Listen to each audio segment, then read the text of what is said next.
Hi friends, free knowledge channel में आपका स्वागत है। आज का हमारा ये टॉपिक है कि बहुत से पर्सन अभी भी ऐसे हैं जिनका कि इनकम टैक्स रिफंड नहीं आया है।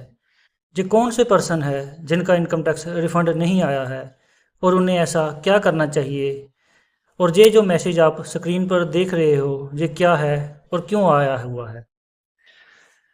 देखने में ये आया है कि बहुत से पर्सन जिनका कि आईटीआर रिफंड 1 लाख के आसपास या इससे ज़्यादा था, उन्हीं के आईटीआर रिफंड रुके हुए हैं।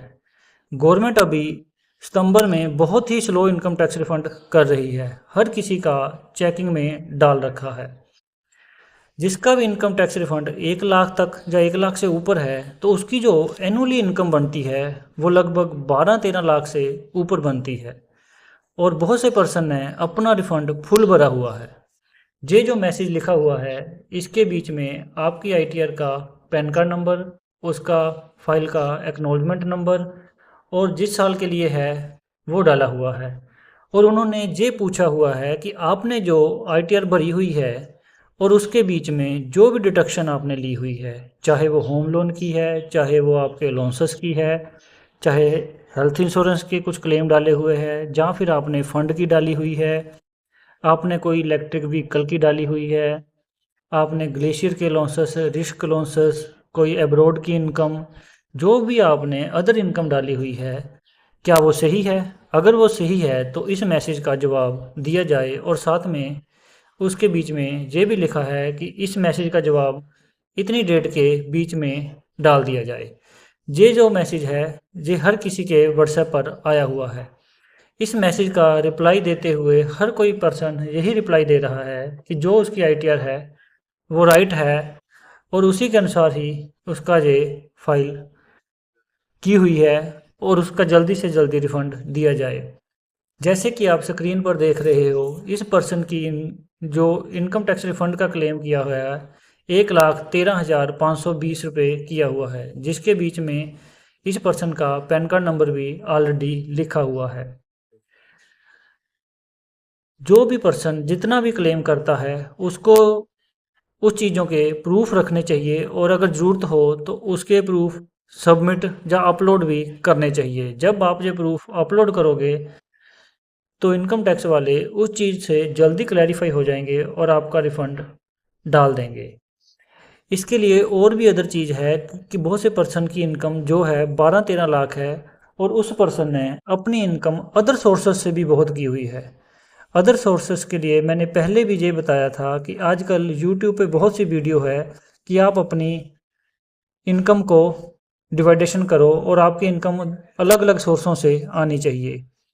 ये जो बात है बिल्कुल सही है कि हर किसी की इनकम जो है अदर सोर्सेस से आनी चाहिए, लेकिन जो मिडिल पर्सन है या फिर जो सैलरी पर्सन है, आर्मी पर्सन या अदर जॉब वाले पर्सन, ऑलरेडी ही उनकी 1% की सैलरी आती है, और वो सभी एक ही सैलरी को बढ़ाने के चक्कर में रहते हैं। जिस तरह कोई भी पर्सन अगर जॉब करता है तो वो शेयर मार्केट भी खुद करेगा, वो अपनी एफडी भी खुद करेगा, वो अदर सोर्सेज से आने वाली कोई भी चीज़ों के ऊपर अपना ही पैन कार्ड यूज करता है, जबकि उसे ऐसा करने से रुकना चाहिए, और अपनी इनकम को जितना कम हो सके किया जाए, और अपनी इनकम अपनी फैमिली के नाम पे इंक्रीज करनी चाहिए। जब वो अपनी इनकम अपनी फैमिली के नाम पे इंक्रीज करेगा तो इनकम टैक्स में रिफंड में उसकी इनकम ज़्यादा शो नहीं करेगी।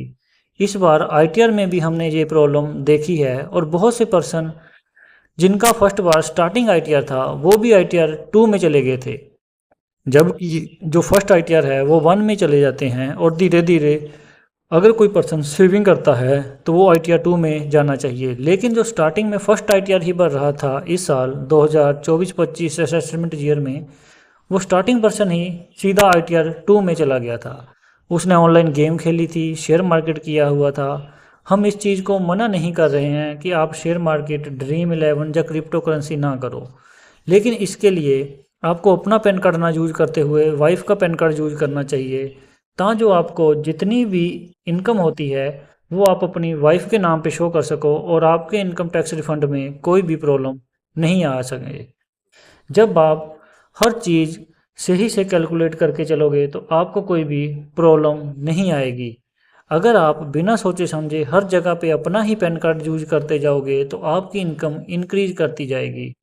इसके अलावा भी बहुत से पर्सन ऐसे थे जिनकी इनकम अगर 12 लाख है तो उसने जो एफडी की है 5 साल के लिए, उस 5 साल की एफडी के बीच में जिसकी भी इनकम 12 लाख शो कर रही है उसकी एफडी जो ऑलरेडी 13 या 14 लाख बन रही है।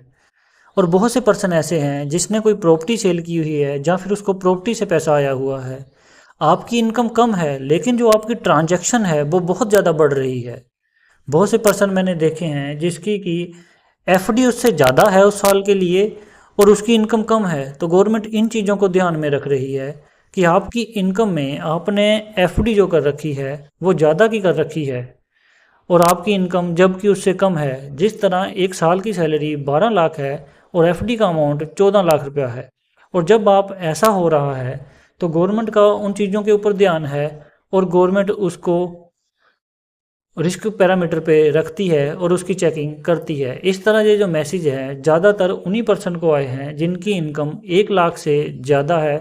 और हर किसी को ध्यान में रखना चाहिए कि नेक्स्ट टाइम पे ऐसा ना करे और अगले साल की आईटीआर में ऐसी कोई भी प्रॉब्लम उन्हें ना आए। अगर आप थोड़ा सा सुचेत रहोगे तभी आपका आईटीआर अगले साल से जल्दी आएगा, नहीं तो आपका भी आईटीआर इस तरह फंस सकता है।